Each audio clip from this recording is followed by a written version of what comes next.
I sat in my truck outside a 24-hour supermarket with a smear of dried turkey gravy on my sleeve. Tonight, my daughter-in-law served dinner to everyone at the table except me, leaving my plate empty while she smiled. She thinks she pushed an old woman out of the family picture. She does not realize she just handed me the evidence I need to take back everything she thinks she owns. The real carving begins now. My name is Evelyn Marsh, and I am 67 years old. I am currently sitting in the driver's seat of my 1998 Ford pickup truck, parked in the far corner of the 24-hour Supermart lot in Hawthorne Springs, Illinois.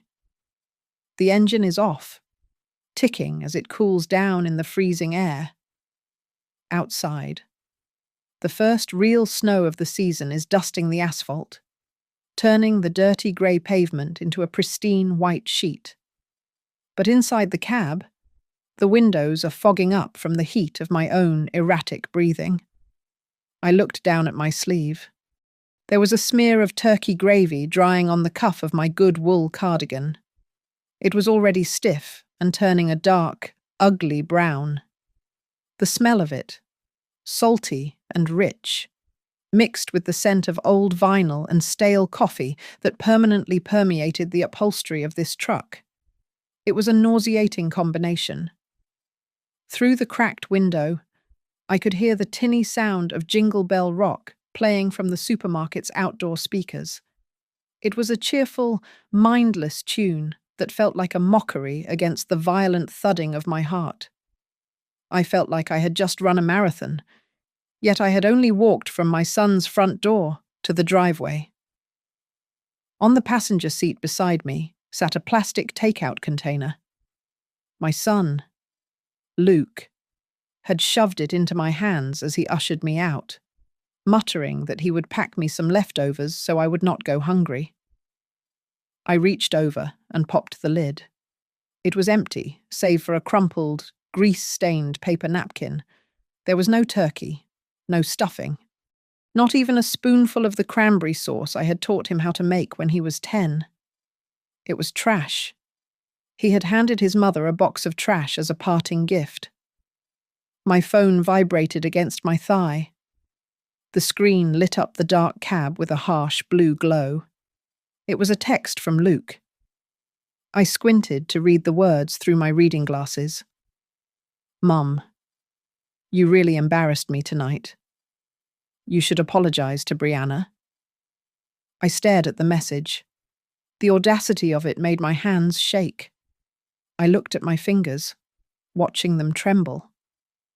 These were hands that had filed thousands of claims at the Horizon Care Billing Center for 30 years. These were hands that had scrubbed diner floors on weekends to pay for Luke's college tuition. These were hands that had signed the checks that kept a roof over his head when his father died. I wondered how a human memory could be so short. How could they forget the weight of my labor so easily? I closed my eyes, and the image of the last 10 minutes played behind my eyelids. I heard the heavy oak door slam shut. I heard the distinct, mechanical click of the deadbolt sliding into place. That sound was colder than the wind biting at my ankles. Through the bay window, I had seen them. The television was on, broadcasting the Thanksgiving football game. I saw Brianna laughing, her head thrown back. I saw Luke picking up his fork. They were eating. They were passing dishes. The circle had closed, and I was on the outside, as easily discarded as a used wrapper. But there was one detail that stuck in my mind, something odd that I had caught just before I turned away from the window. My granddaughter, Zoe, had been standing near the kitchen island. I saw a flash, a reflection of the overhead lights against the back of her phone case. She had been holding it up. The camera lens pointed directly at the dining table. She was not eating. She was watching. I did not know what it meant, but it felt like a loose thread in a tightly woven tapestry of humiliation. I reached toward the glove compartment and popped the latch. It fell open with a creak. Buried under a tire pressure gauge and a stack of expired insurance cards was a thick, manila envelope. The paper was yellowed with age. On the front, in handwriting that made my chest ache, were the words, "Open after this Thanksgiving." It was Daniel's writing. My husband had been gone for 5 years, but he had left this with specific instructions. I ran my thumb over the ink. I knew what this envelope represented. It was the nuclear option. It was the fail-safe he had built because he saw the cracks in our family long before I was willing to admit they existed. I hesitated. My finger hooked under the flap of the envelope. No. Not yet. I pulled my hand back and snapped the glove compartment shut. I was not ready to open it because I needed to be sure. I needed to process the anger first. I needed to replay every single second of this evening, from the moment I walked through their door to the moment that gravy hit my sleeve. I needed to dissect the cruelty to make sure I was justified in what I was about to do. I am not writing this to complain. I am not writing this to look for pity from strangers. I am writing this down to create a record. I am documenting the crime before I deliver the punishment. They thought tonight was just a dinner. They thought they could starve me out. But they forgot that I am the one who taught them how to cook, and I am about to serve a meal that none of them will be able to digest. The drive to Stonebrook Heights took me nearly an hour. I had woken up before dawn to peel 5 pounds of Yukon Gold potatoes, boiling them until they were perfectly tender and whipping them with the heavy cream and salted butter that Daniel used to love. This was not just a side dish. It was a tradition that had anchored our table for 40 years. The ceramic pot was heavy in my lap, wrapped in 2 thick towels to keep the heat locked in as I navigated the winding, freshly paved streets of the new subdivision where houses looked like castles made of cardboard. When I rang the doorbell, Brianna answered. She looked immaculate in a silk blouse that probably cost more than my monthly utility bill. Her eyes flicked down to the heavy pot in my hands, and her smile tightened at the corners. "Oh, you brought something," she said, her voice high and airy. "I thought you were going to rest this year. We ordered everything from a caterer so no one would have to lift a finger." The smell of her perfume, something sharp and floral, hit me, overpowering the warm, comforting scent of butter rising from my arms. She stepped back to let me in, but did not offer to take the pot. I carried it into the kitchen myself.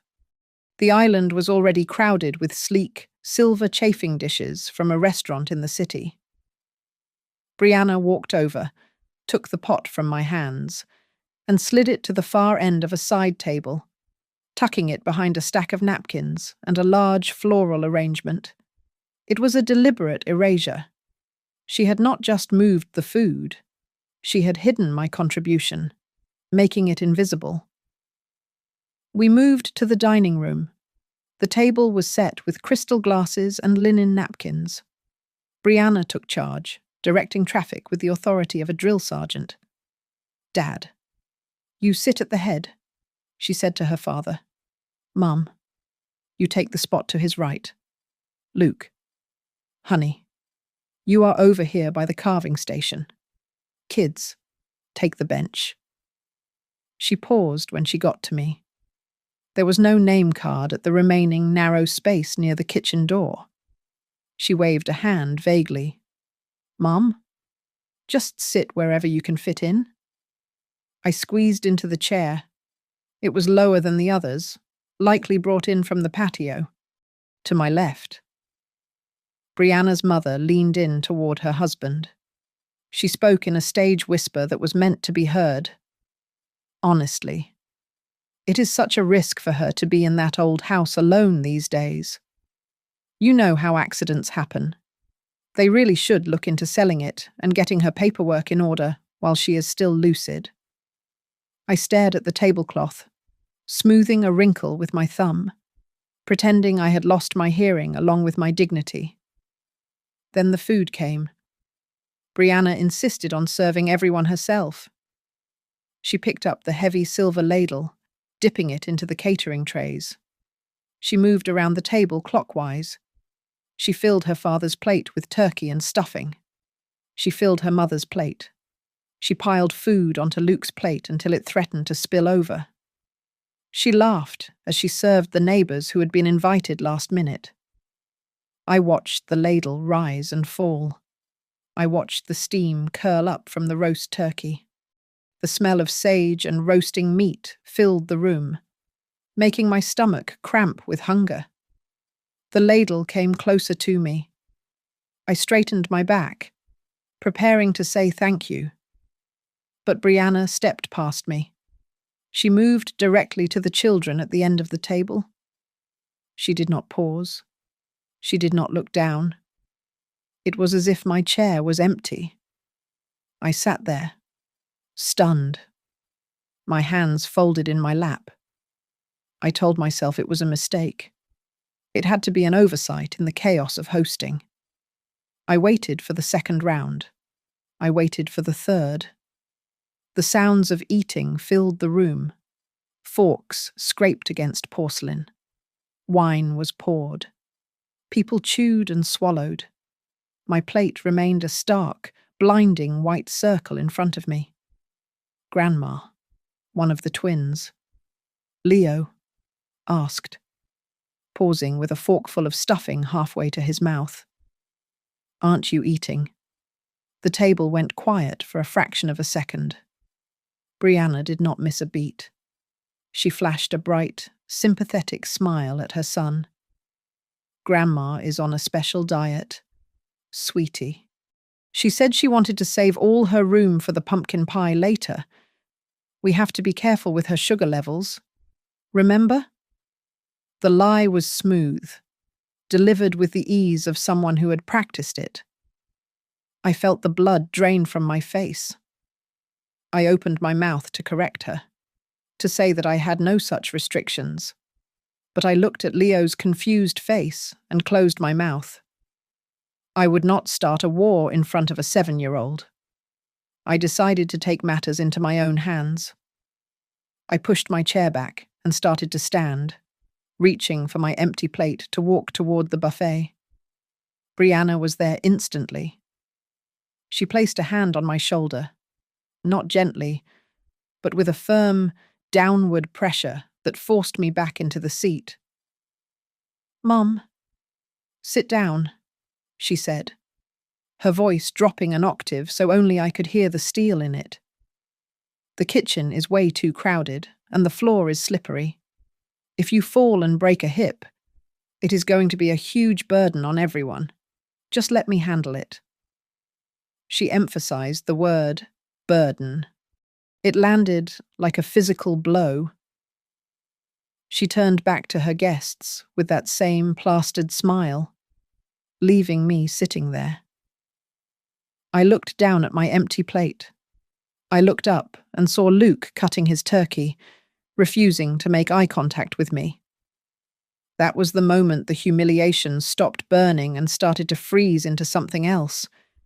This was not an accident. This was not just rudeness.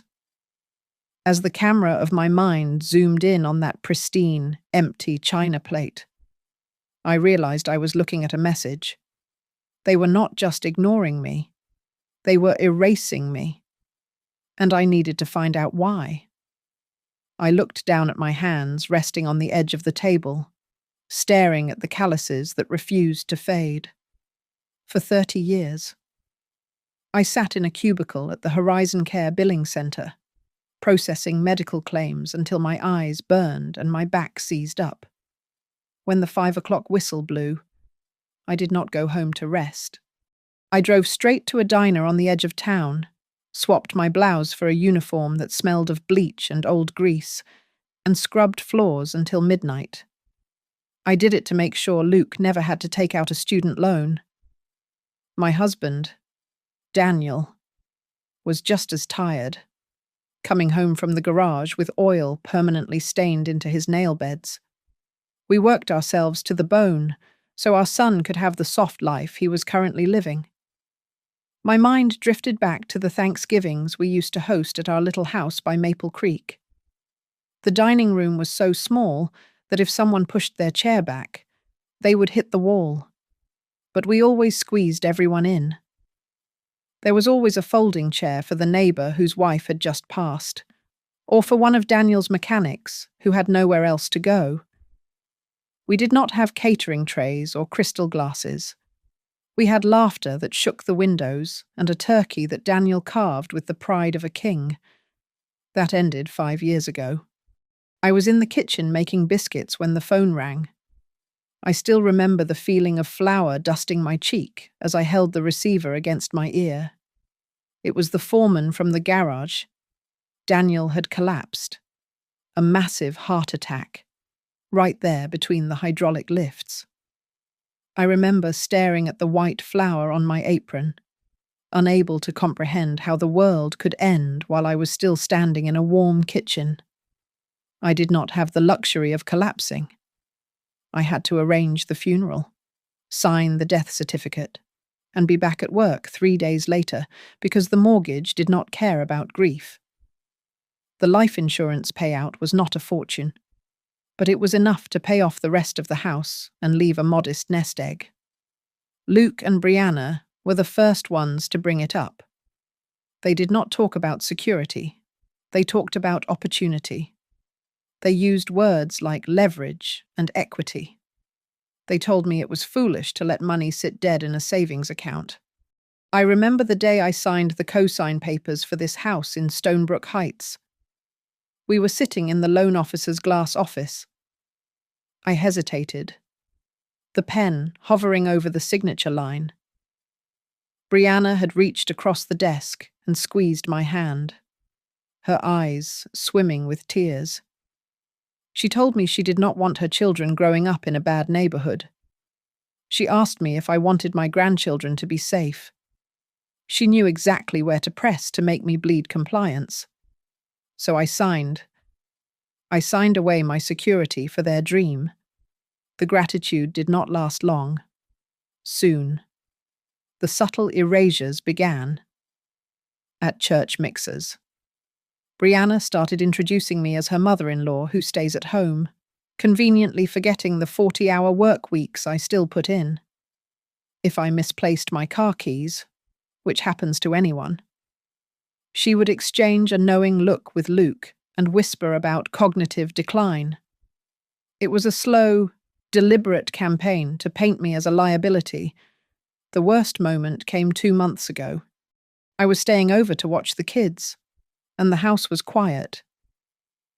I was coming down the hallway when I heard voices drifting up from the kitchen through the air vent. It was Luke and Brianna. They were discussing me. Brianna was talking about assisted living facilities. She said they needed to get power of attorney before I messed up the finances or caused a scene. I held my breath, waiting for Luke to defend me. I waited for him to say that his mother was sharp, capable, and the reason he had a degree on his wall. But there was only silence. His silence was louder than any scream. He did not agree, but he did not say no. He just let her plan my obsolescence. I thought about the envelope Daniel had left with his old friend, a lawyer named Samuel. Daniel had told me it was a fail-safe, a protection policy he hoped I would never need. For 5 years. I told myself I did not need to open it. I told myself my family loved me. I told myself I was being paranoid. I looked across the table at Luke now. He was hunched over his plate, shoveling food into his mouth, refusing to lift his eyes to meet mine.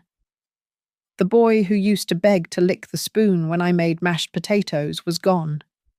In his place was a man terrified of his wife, terrified of losing his status, and terrified of the mother who reminded him of where he came from.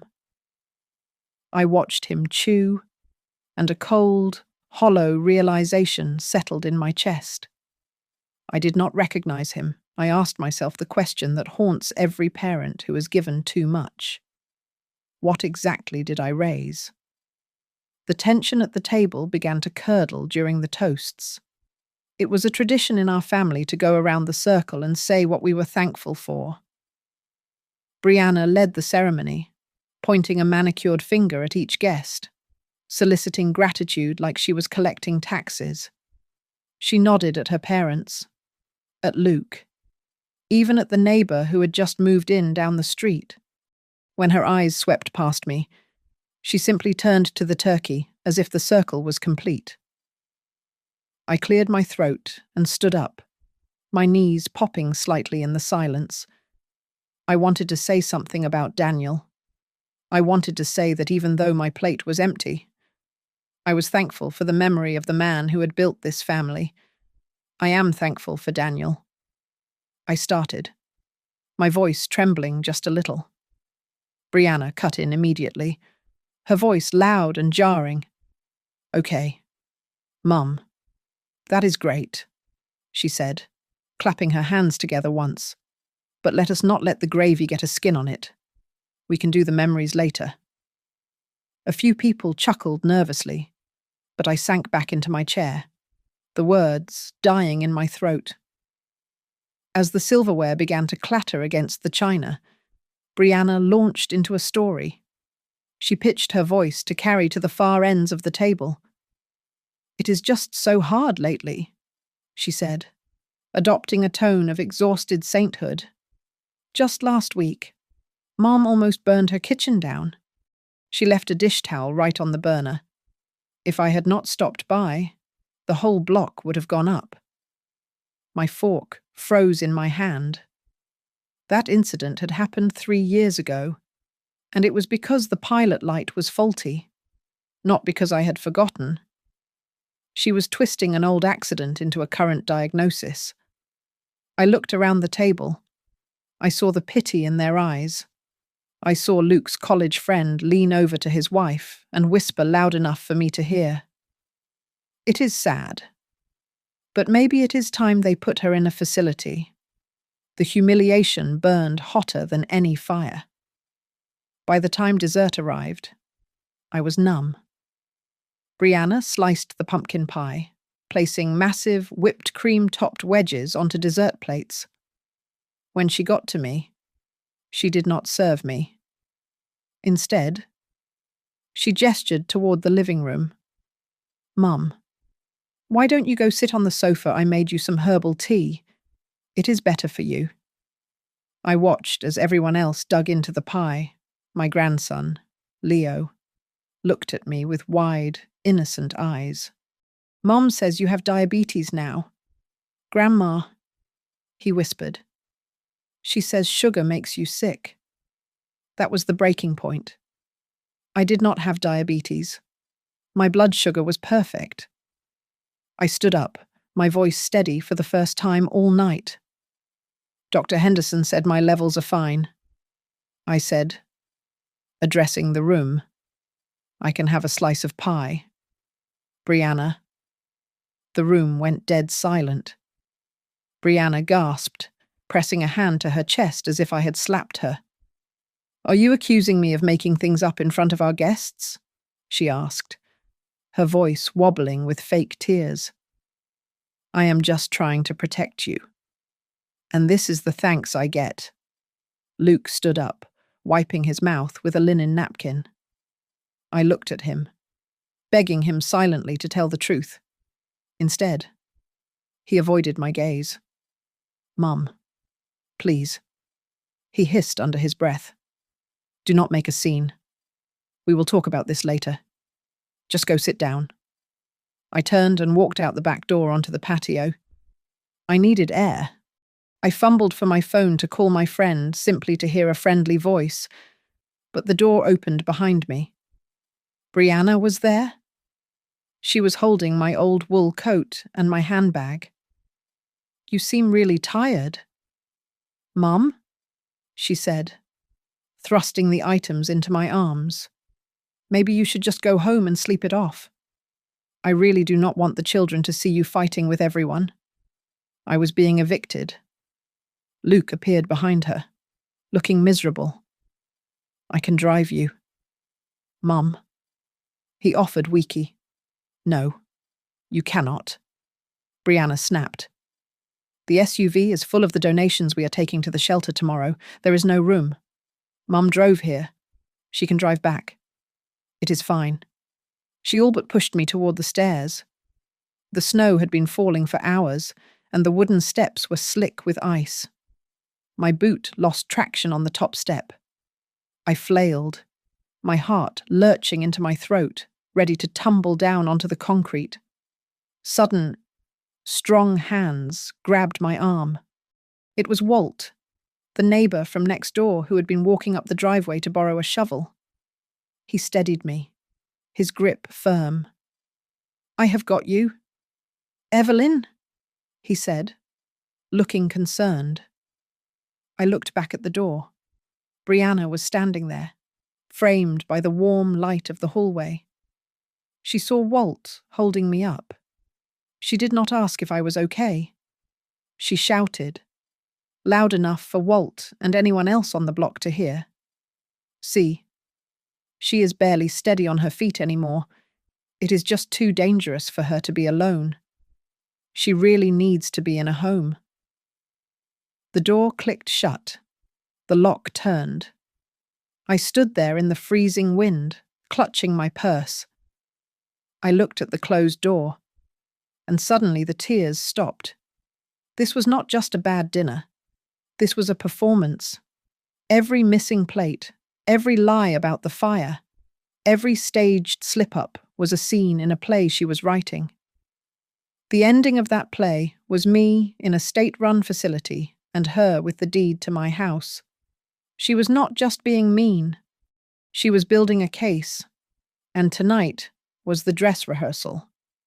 I was still sitting in the freezing cab of my truck, staring at the supermarket sign, when my phone buzzed again.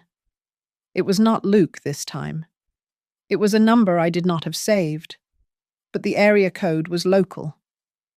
A video file appeared on the screen, followed by a short text. My fingers were so cold they were stiff, but I pressed play. The video was shaky at first, clearly filmed from a phone propped up against a sugar jar on the kitchen counter. It showed the kitchen I had just been kicked out of. Brianna was standing there with her mother. They were laughing. "Make sure you do not set a place for her," Brianna said, her voice clear and sharp. "Let us see if she realizes she does not count as family anymore." Her mother laughed, a dry, rattling sound. "You are terrible." "Brianna?" "I am not terrible. I am strategic," Brianna replied, checking her reflection in the microwave door. "The more confused she looks, the better. Keep filming. This is going to be gold for my difficult in-laws support group tomorrow." The video ended. I stared at the black screen, my breath hitching in my chest. A text message popped up underneath it. "I am sorry I was too scared to say anything at dinner. I pretended I was filming a TikTok dance, but I wanted proof. You are not crazy, Grandma. They are just evil." It was signed Zoe. The shame that had been weighing me down for the last hour evaporated. In its place, a cold, hard rod of fury inserted itself into my spine. I was not just a forgotten old woman. I was a target. This was a setup. 20 minutes later, I walked into the Midnight Bean, the only coffee shop in town open past 10 o'clock. Zoe was already there, huddled in a booth in the back, wearing a hoodie over her Thanksgiving dress. Beside her sat Walt. I had called him from the car, and he had driven straight over, still wearing his coat from the porch incident. We made a strange picture. A grandmother with gravy on her sleeve, a 16-year-old girl with mascara running down her cheeks, and a widower who looked like he wanted to punch someone. Zoe slid her phone across the table. She does this all the time. Grandma, Zoe said, her voice dropping to a whisper. She tells us you are dangerous. She told Leo you left the gas on last month and almost blew the block up. But I checked. The stove has a child lock on it. You could not have turned it on if you tried. She is trying to make us scared of you. Walt slammed his hand down on the table, making the silverware jump. I knew it. He growled. I heard her on the porch tonight. Evelyn. She wanted the whole neighborhood to think you were falling down drunk or senile. And last week I was in my yard, and she was on her phone in the driveway. She was bragging to someone about touring a facility.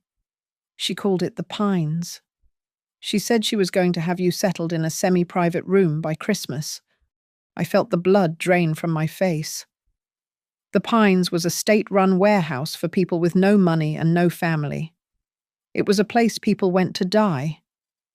She wants guardianship, I said, the realization hitting me like a physical blow. If she can prove to a judge that I am incompetent, that I am a danger to myself, she gets power of attorney. Luke gets control of my finances. They get the house. They get everything Daniel left me. Zoe reached out and took my hand. Her grip was surprisingly strong. We can stop them, she said. I have a friend named Marisol. She has a huge following online. She hates bullies, and she really hates elder abuse. If we post this video, if we tell people what really happened, Brianna will not be able to hide behind her fake smile. I looked at the phone again. I replayed the video in my head. I heard Brianna's laugh. I saw the empty spot on the table where my dignity should have been. I looked at my granddaughter and my neighbor, my unlikely army. Do it, I said. I looked out the window at the snow falling on the empty street. The tears were gone. My hands were steady. She did not let me eat dinner tonight, I whispered. So I am going to make sure I am the one who decides who eats the last meal. Zoe's friend, Marisol, worked the morning shift at the diner, but in the evenings, she lived in her phone. She took the shaky footage Zoe had captured in the kitchen and turned it into a weapon. She blurred out Zoe's face and she blurred out mine, but she left Brianna and her mother perfectly in focus. She added bold, white captions that read, "She served everyone but the woman who raised her husband." Then she added a tag at the bottom that said, "Plate for Grandma." I was terrified. I told them to keep it small. I gave permission to post it only in the private Hawthorne Springs community group on Facebook, thinking I would just ask for advice on how to handle family disputes. I expected maybe 5 comments. Within 3 hours, there were over 400. My notification screen was a blur of outrage. Strangers were sharing their own horror stories of being pushed aside by children they had sacrificed everything for. Then the whispers started in the real world. An anonymous user summarized the event in a text post, describing a daughter-in-law who claimed her mother-in-law was on a diet to justify starving her. The town is small. People began to guess. I watched the view count climb and realized this was no longer a family secret. Marisol did not stop there. She has over 50,000 followers on TikTok. She decided that the Facebook group was too small a room for this much noise. She reposted the video, narrating it with a voice that was calm but devastating, framing it not just as a bad dinner, but as emotional abuse. The video jumped the fence of our little town. 10,000 views became 100,000 views in the span of an afternoon. Brianna felt the first drop of the storm while she was updating her online vintage furniture store. She told me later that she saw a comment pop up on a picture of a refurbished vanity. It asked if she was the woman who starved her mother-in-law in the viral video. She deleted it, thinking it was spam. Then another appeared, and another. She started to panic, but she had no idea that the dam had already broken. Luke got hit harder. He was at his desk when an email arrived from his department head. The subject line was simply, "We need to talk." Inside was a link to Marisol's video. His company prided itself on family values, and they were terrified of having an employee who looked like a monster being associated with their brand. The warning was clear about their code of ethics. The irony was that the system Brianna tried to use against me ended up saving me. 2 days after the holiday, I received a call from Adult Protective Services. Brianna had filed a report weeks ago, claiming I was suffering from dementia and had become aggressive. A caseworker named Damon arrived at my door, expecting to find a confused, dangerous old woman living in squalor. Instead, he found me baking cinnamon bread in a spotless kitchen. I sat him down. I poured him tea. I spoke clearly and calmly. I told him exactly what happened at Thanksgiving. Damon was young, but he had eyes that had seen too much. He told me his own grandmother had been abandoned in a home by his uncles. After he left, he searched for the hashtag Zoe had told him about. He watched the video. He connected the dates. He realized Brianna's report was a preemptive strike to discredit me. He closed my file, but he did not walk away. He gave me his personal card and told me to call him if I needed a witness who understood the law. By evening, the phone rang again. It was a reporter from the Hawthorne Gazette. Marisol had tipped them off. They wanted to interview the woman behind the empty plate. I hesitated. I gripped the phone cord, listening to the hum of the line. Then I thought about the woman who might be next, the one who did not have a granddaughter with a camera. I agreed to speak on the condition of anonymity. The article went live the next morning. The headline read, "When an empty plate at Thanksgiving becomes evidence of elder abuse."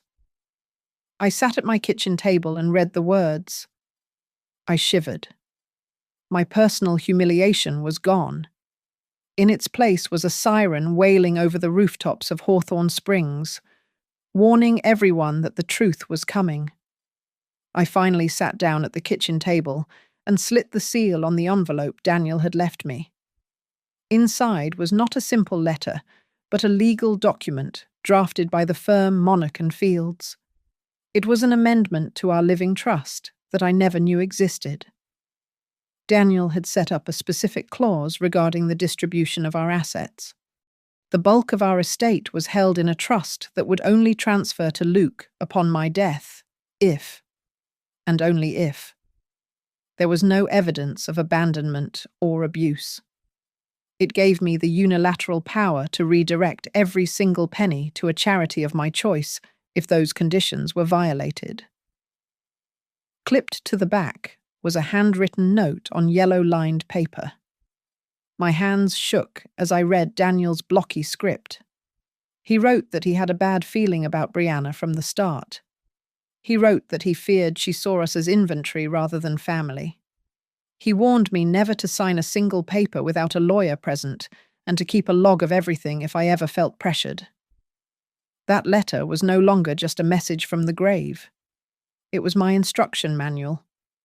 The next morning at 9 o'clock, I walked into the office of Harriet Cole. Harriet was 72 years old and had been practicing law since before women were welcome in the courtroom. She did not serve coffee. She served subpoenas. I laid the trust document, the video Zoe sent me, and the newspaper article on her mahogany desk. Harriet adjusted her spectacles and read through everything in silence. When she looked up, her eyes were hard. "We have more than just an empty plate here. Evelyn, she said, we have a pattern of behavior. Under Harriet's direction, I began to compile my dossier. I treated it like an audit at the billing center. I transcribed the text messages from Luke, where he blamed me for his embarrassment. I printed out screenshots of Zoe's conversation. I wrote down a detailed account of the porch incident, corroborated by a signed statement from Walt. I added the case notes that Damon, the social worker, had discreetly provided regarding the false report Brianna filed against me. Then we pulled the trigger on the finances.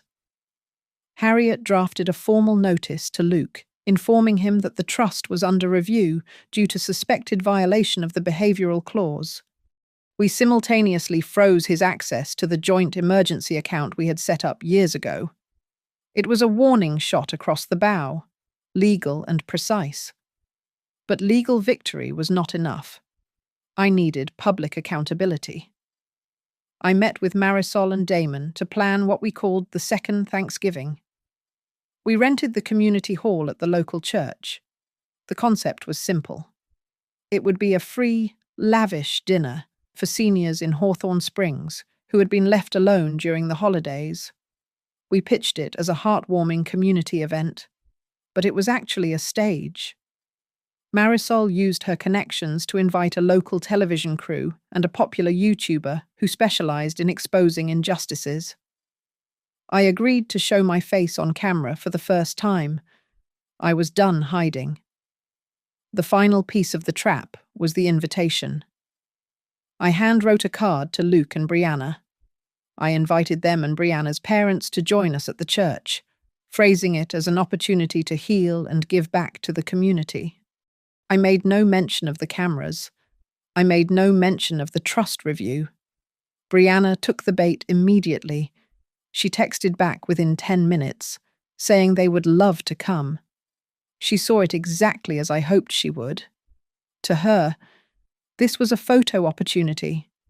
It was a chance to parade herself in front of the church elders as the dutiful daughter-in-law and wash away the rumors starting to circulate online. She thought I was rolling over. She thought I was giving her a platform to redeem her reputation. On the night of the event, I stood in the small church kitchen, stirring a massive pot of mashed potatoes. The steam rose up, smelling of butter and starch, just like the old days. I could hear the murmur of the crowd gathering in the hall. I looked down at the wooden spoon, the same one I had used to feed Luke when he was a boy. I gripped the handle tight. Brianna thought she was coming to a dinner. She did not know she was walking into a trial. I looked at the empty space beside me and whispered to the air, "Watch me set the table this time. Daniel, watch me serve them exactly what they deserve." The community hall of St. Jude's was packed to the rafters. We had set up 10 long tables, each covered in white paper cloths and centerpieces made of pine cones that the Sunday school children had painted gold. The air was thick with the smell of roasted turkey and the low hum of 100 conversations. In the corners, however, the atmosphere was different. I saw Marisol darting between the pillars, checking the angles on 3 different tripods. A cameraman from the local news station was testing his light levels near the stage. In the very back row, sitting in the shadows like silent judges, were Harriet and Damon. They were not there to eat. They were there to record. Brianna arrived 20 minutes late, making an entrance that was designed to be noticed.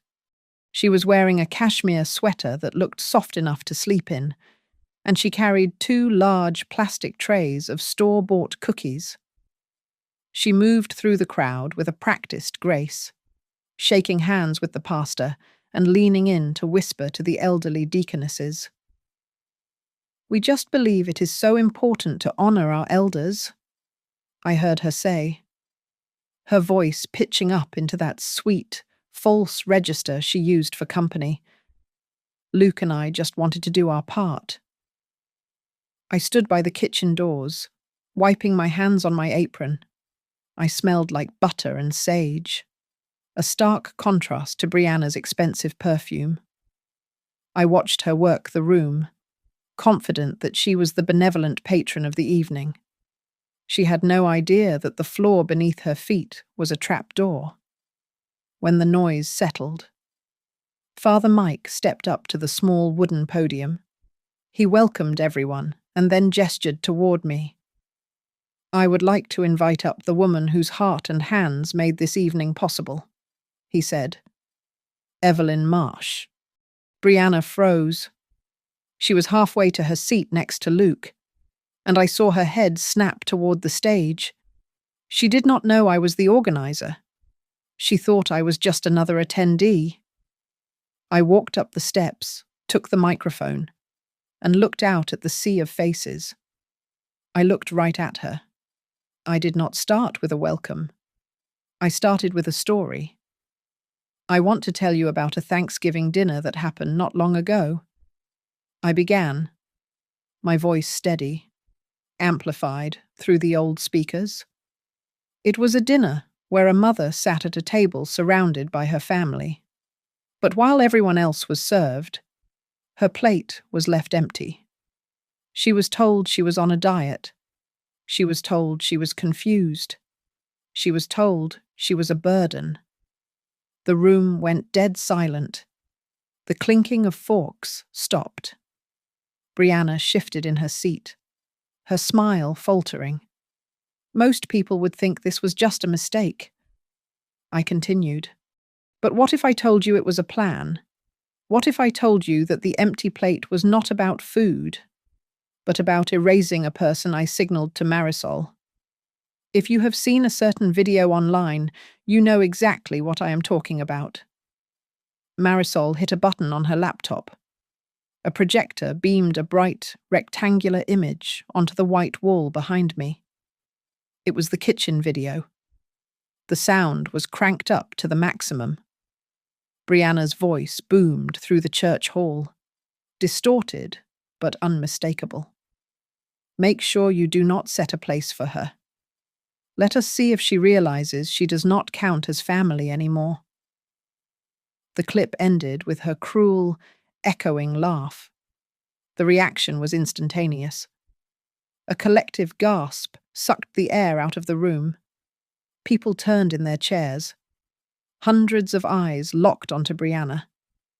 She turned pale, the color draining from her face as if a plug had been pulled. She stood up so fast, her chair scraped violently against the floor. "That is edited," she screamed, her voice cracking. "That is completely out of context. This is a setup." Her protests were swallowed by the rising tide of murmurs. I heard someone say, "Oh my God," and another voice say, "That is the woman from the store." I did not let her hijack the moment. I spoke over the noise, my voice cutting through the chaos. "That woman in the video is me," I said. I removed the microphone from the stand and stepped forward, removing the invisible mask of the victim I had worn for weeks. The family who said I was senile, who said I was dangerous, who said I could not remember to turn off a stove, is sitting right there. But I am the one who remembers. I remember every sacrifice. I remember every loan I co-signed. And I remember exactly who swore they would never leave me behind. The camera swung to Luke. He was sitting like a stone statue, staring at his hands, unable to lift his head. He looked small. He looked like a child who had been caught breaking something precious. Next to him, in the row reserved for teenagers, Zoe was crying quietly. She did not look away, though. She looked at me, and then she looked at her father, her eyes filled with a heartbreaking clarity. She knew the truth, and she knew everyone else did too. I looked back at the audience.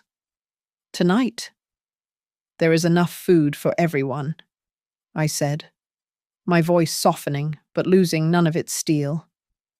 We have filled every plate. No one here will go hungry? But there is one thing that is no longer optional at my table, and that is respect.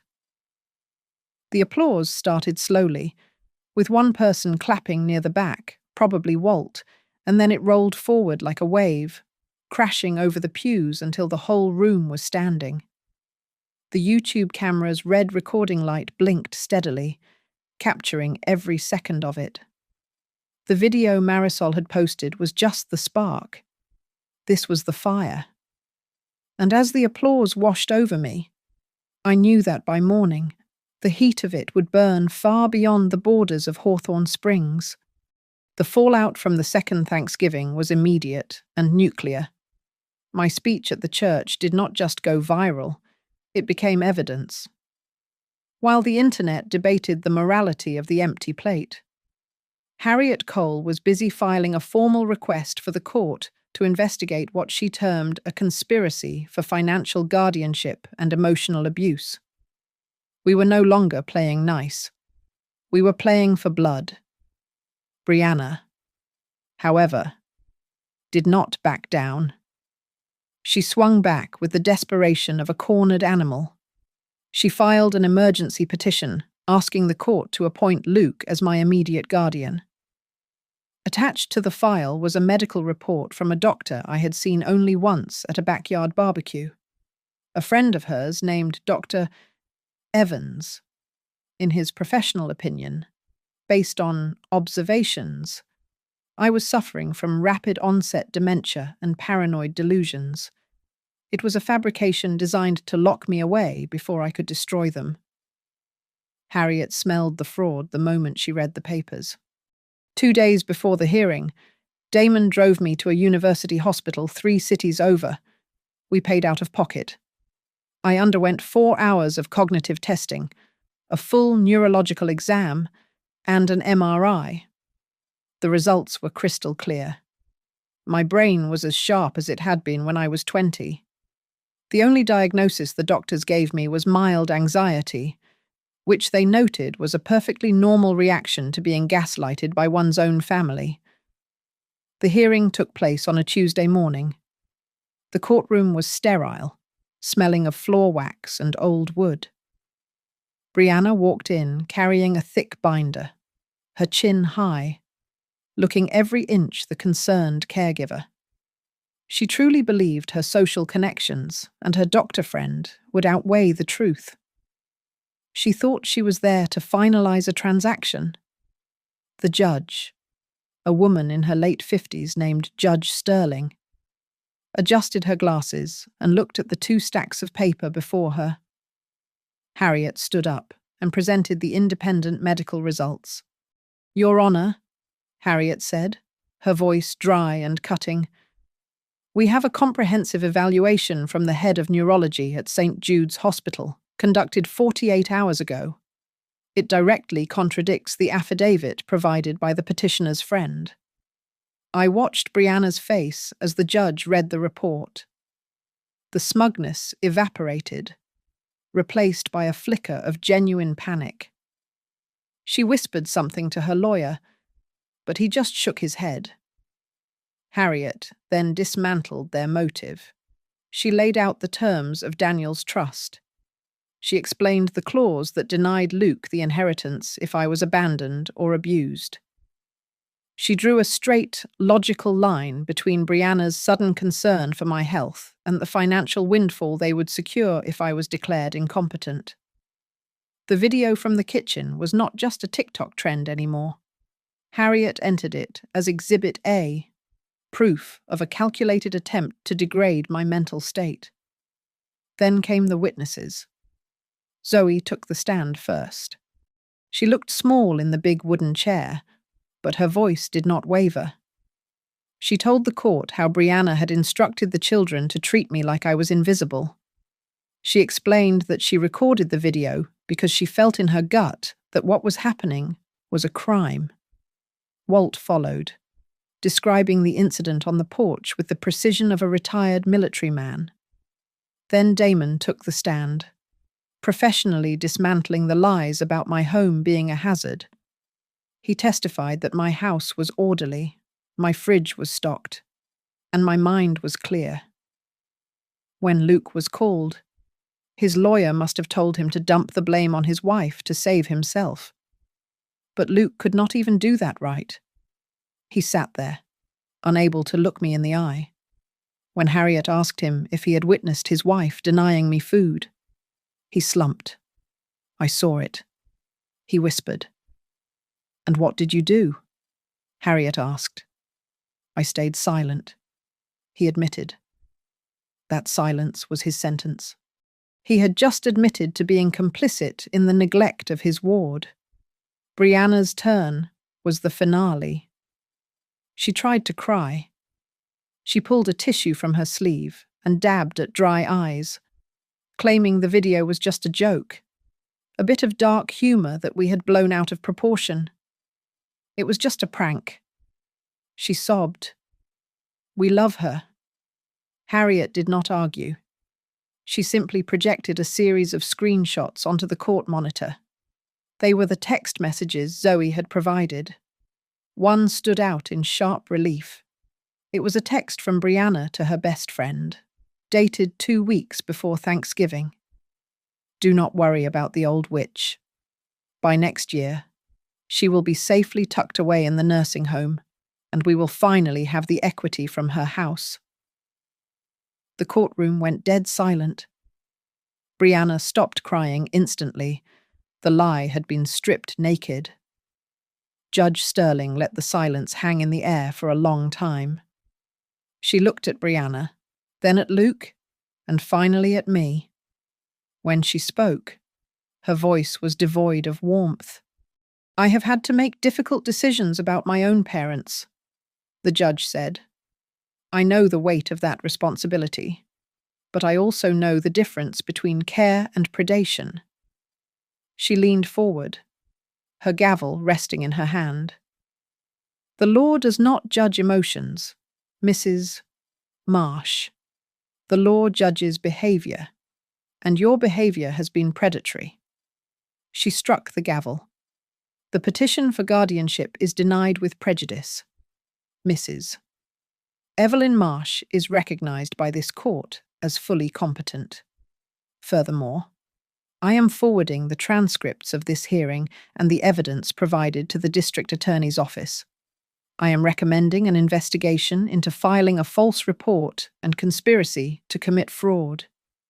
I heard the words, and my heart hammered against my ribs like a bird trapped in a cage. I looked across the aisle. Brianna was staring at the table, her face grey. Luke had his head in his hands. I waited for the tears to come, for the grief of losing my family to overwhelm me. But my eyes remained dry. The sadness had burned away, leaving only a cold, clean resolve. I was not a victim anymore. I was the one left standing. The district attorney proposed a plea deal 2 weeks later. If Brianna pleaded guilty to filing a false instrument and admitted to the emotional abuse charge, she would avoid jail time. Instead, she would face 500 hours of community service and be ordered to pay a significant restitution fee for my legal and medical expenses. Luke was not charged criminally, but the court mandated that he attend a 12-week education program on elder care and family fiduciary responsibilities. I sat in Harriet's office for the final signing. Harriet looked at me over the rim of her glasses and asked how much money I wanted to pursue in civil damages. I looked out the window where the first snow of the season was beginning to fall, coating the grey sidewalk in white. I do not need their money. Harriet, I said quietly, I just want to be the one who locks my own door at night. I want to decide who is allowed to cross the threshold. We reached an agreement. Every cent of the restitution money Brianna paid was put directly into a new non-profit account.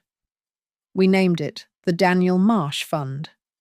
Its sole purpose is to provide emergency rent assistance for seniors who have been evicted or displaced by their own families.